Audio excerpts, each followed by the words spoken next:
Pada pertemuan ini akan saya bahas tentang teori relativitas. Yang pertama kali diajukan oleh Einstein. Kita mulai dari pembahasan pada pentakonsep. Pada saat membicarakan relativitas, sebenarnya kita meninjau rumus-rumus fisika yang berkaitan dengan gerak benda. Jadi benda itu bisa bergerak jauh di bawah kecepatan cahaya. Yang terjadi mengikuti hukum-hukum relativitas pada Newton. Kemudian, pada saat benda bergerak mendekati kecepatan cahaya, maka tidak berlaku rumus Newton. Itu berlaku pada rumus Einstein yang mengatakan bahwa waktu, panjang, massa seluruhnya bersifat relatif. Bukan hanya kesetaraan saja. Bahkan bisa membuat hubungan antara massa dan energi. Inilah yang dibahas di dalam relativitas, ya, yang diteorikan pertama kali oleh Einstein. Oke, kita mulai dari relativitas Newton. Ini adalah postulat Newton berkaitan dengan relativitas, yaitu bahwa hukum-hukum fisika mekanika itu berlaku untuk kerangka acuan inersial, sedangkan kecepatan benda tergantung kepada acuan relatif. Jadi rumus fisika itu mutlak, kecuali hanya kecepatan saja yang relatif. Tahu ya kecepatan relatif? Misalnya ada orang yang berlari di atas kereta api, berarti kecepatan orang itu adalah menjadi kecepatannya dan kecepatan kereta api. Ya, tergantung relatif terhadap siapa. Jadi bisa plus minus. Kalau plus lebih besar, ya. Kalau min berarti akan lebih kecil. Nanti akan terasa di dalam persamaan-persamaannya. Itulah yang disebut dengan nama relativitas Newton.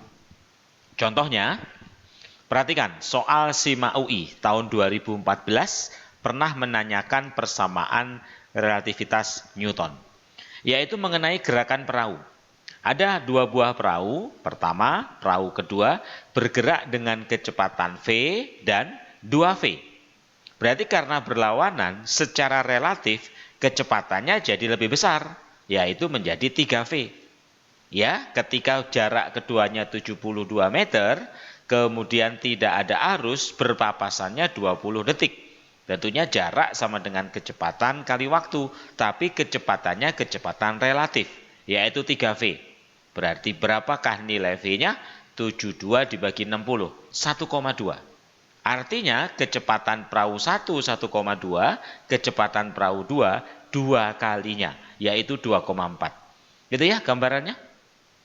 Kemudian sekarang bagaimana kalau perahu yang 72 meter ini tiba-tiba ada arus air, di mana arus airnya itu satu, searah dengan perahu yang pertama. Berarti terjadi kecepatan relatif.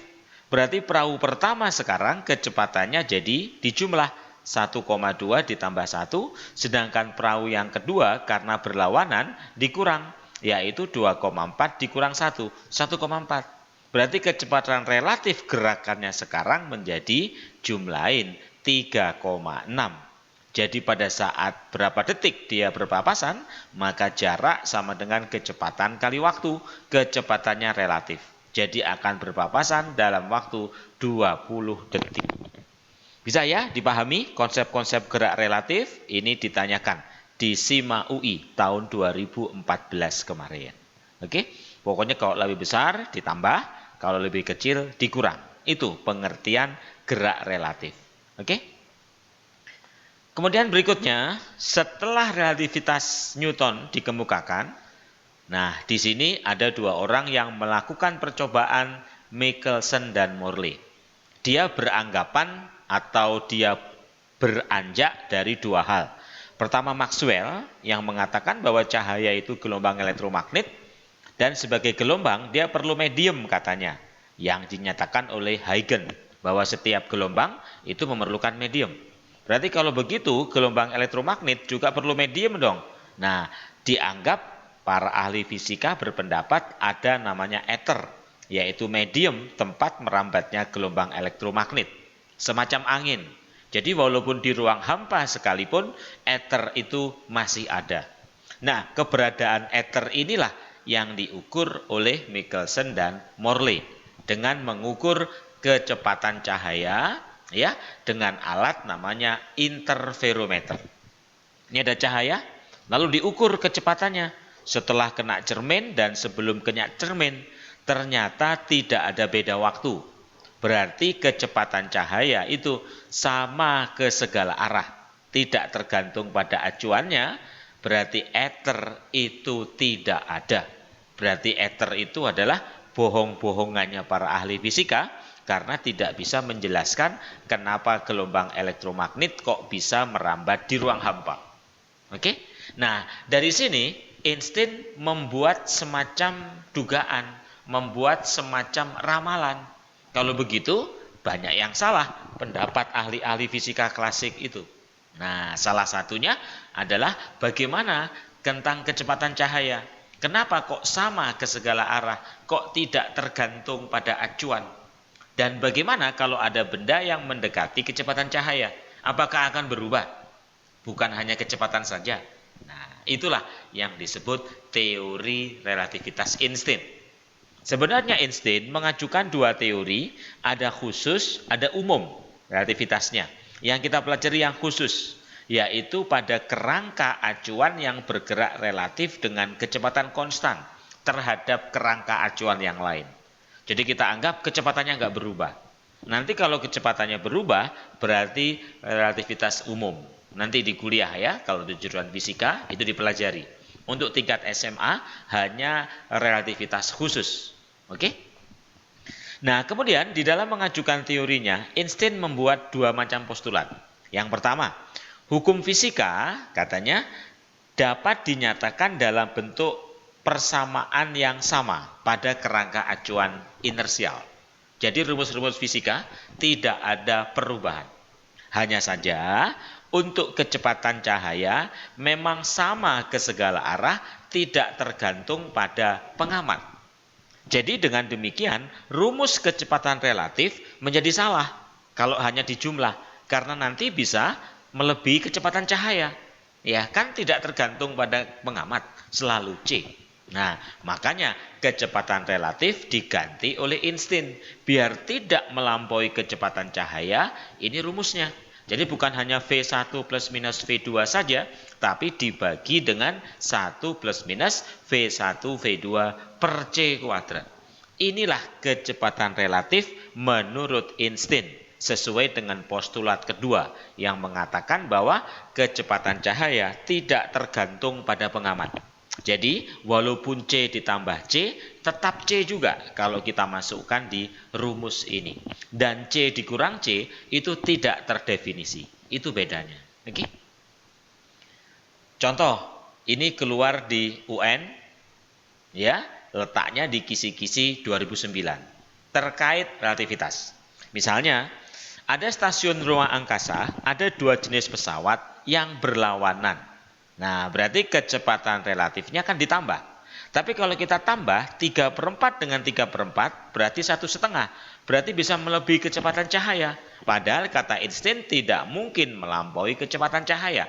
Berarti harus kita gunakan rumus kecepatan relatif Einstein. Yaitu 3/4 tambah 3/4. 1 ditambah 3/4 kali 3/4. Berarti menjadi berapa? 6/4. Dan ini menjadi 9/25 naik ke atas. 9/16 naik ke atas. 16/25. Coret habis, maka jadilah 24/25. Itu kecepatannya. C. Bisa? Jadi tidak mungkin ya kita bisa melampaui kecepatan cahaya. Itu intinya menurut postulat Einstein. Oke? Kemudian berikutnya, setelah Einstein mengajukan postulatnya, lalu Lorentz membuat suatu konstanta transformasi. Jadi pada saat ada suatu benda yang bergerak mendekati kecepatan cahaya, maka ada suatu konstanta transformasi yang namanya gamma, yaitu 1/(-1 V kuadrat C kuadrat. Nah, transformasi inilah nanti yang menyebabkan semuanya bersifat relatif, bukan hanya kecepatan. Waktu relatif, panjang relatif, massa relatif pada saat bergerak dengan mendekati kecepatan cahaya. Nah, untuk waktu akan makin panjang, berarti memuai. Untuk panjang akan mengkerut, mengecil. Untuk massa akan membesar pada saat benda itu bergerak mendekati kecepatan cahaya. Lalu bagaimanakah dilatasi waktunya? Tentunya biar besar harus dikali dengan konstanta transformasi. Biar lebih kecil harus dibagi dengan konstanta transformasi, biar lebih besar juga harus dikali. Jadi kalau ada 0, 0 itu dalam keadaan diam, kalau nggak pakai 0 itu bergerak. Oke? Nah, kemudian karena gamma tadi seperakar, berarti bisa dibuat rumus begitu. Ini jadi kali, itu juga sama. Tapi ini semua adalah cara biasa. Nggak mungkin kamu gunakan kalau di ujian. Nah, ini saya kenalkan cara cepat. Intinya, sebuah persamaan Einstein sebenarnya adalah membicarakan bagaimana pada piring terbang. Yaitu dia bergerak mendekati kecepatan cahaya. Kecepatannya adalah sin E kali C. Maka waktunya akan lebih lama. Masanya akan lebih besar, panjangnya akan lebih kecil. Karena transformasi Lorentz. Dan terbentuklah segitiga Pythagoras. Yang di depan ini adalah sin E kali C. Ini untuk panjang diam, itu panjang bergerak. Untuk massa dan waktu dibalik. Justru ini diam, itu pada saat bergerak. Itulah inti dari persamaan Einstein. Lalu bagaimana dengan gammanya? Gamma itu adalah seperkos dari sudut tersebut. Bisa ya? Itu cara cepat mengerjakan soal relativitas Einstein. Contohnya, UN tahun 2013.